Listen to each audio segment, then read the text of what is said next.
এই মুহূর্তে সবথেকে বড় খবর, আপনারা জানেন যে আইএসএফ তৃণমূলকে বেশি টার্গেট করছে। সেটা নিয়ে বাংলার মানুষ, জনগণ, সাধারণ মানুষ জানেন, আপনারা জানেন বাংলায় তৃণমূলের উন্নয়নটা বেশি। কিন্তু বাংলাতে আইএসএফের সাথে তৃণমূল বিজেপির সাথে লড়াই।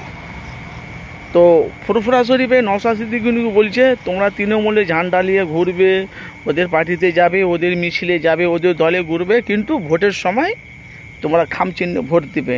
সেটা আপনারা সোশ্যাল মিডিয়ায় জানেন।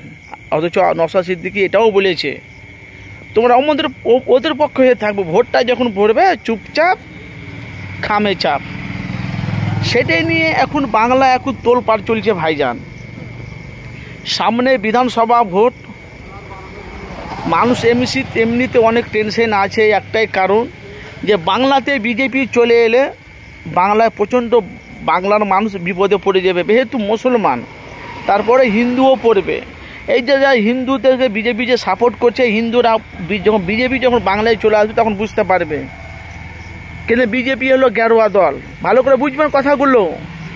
সেই নিয়ে এখন সামনে বিধানসভা ভোটে নওশাদ সিদ্দিকী জোট করছে বামফ্রন্ট সিপিএমের সাথে। সেটাকে নিয়ে এখন সামনে বিধানসভাতে নওশাদ সিদ্দিকী বলছে ছোটোখাটো যত যা নেতাকেতা আছে সবকে আমরা এক দল করে নিয়ে বাংলা থেকে ওই সব মানুষকে আমরা ছাঁটাই করব। ভালো করে বুঝবেন।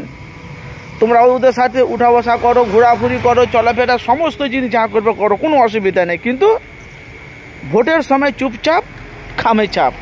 আবার ফের সামনে বিধানসভা ভোটে আবার সিপিএম, আইএসএফ, কংগ্রেস আবার তারা জোট দিচ্ছে। সেই নিয়ে আমি আপনাদের কাছে, মানুষের কাছে বাস্তবটা আমি তুলে ধরে, আপনারা জানেন আইএসএফ দলটা বাংলাতে এত মানুষের কাছে পৌঁছে গেছে ভাই, আপনাদের কাছে কি বলবো।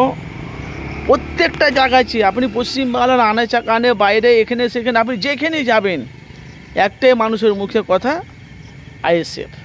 এখন বাংলার জনগণ, সাধারণ মানুষ তারা নতুন চমক দেখতে চাইছে 2026-এ। ভাই আপনাদের মতামত জানাবেন। যেহেতু সামনে বিধানসভা ভোটে 294টা সিট, এই 294 সিটের মধ্যে এবার সিপিএম, আইএসএফ আর কংগ্রেস জোট মিলে তারা কি বাংলায় সিট পাবে? আর আশা করি তৃণমূল কাউকে জোট করবে না। আর আইএসএফও মনে, নওশাদও মনে কাউকে, আইএসএফের চেয়ারম্যান নওশাদ সিদ্দিকীও মনে তৃণমূলকে জোট করবে না। এখন বলা যায় না, যেহেতু ভাই এখন কি করবে সেটা এখন জনগণ, সাধারণ মানুষ অনেক টেনশন আছে। তারা বলছে নওশাদ সিদ্দিকী যদি একা লড়ে ভালো হবে। আবার দেখছি তো বামফ্রন্টকে নিয়ে, কংগ্রেসকে নিয়ে নওশাদ সিদ্দিকী বিধানসভায় লড়বে, হাড্ডাহাড্ডি লড়াই হবে। আপনাদের মতামত জানাবেন। বুঝে চুপচাপ খামে চাপ মানে ভোট দেবে তোমরা। দেখা যাক বিধানসভা ভোটে নওশাদ সিদ্দিকী কটা সিট পাচ্ছে, আপনাদের মতামত জানাবেন। 294টার মধ্যে কটা সিট পাবে নওশাদ।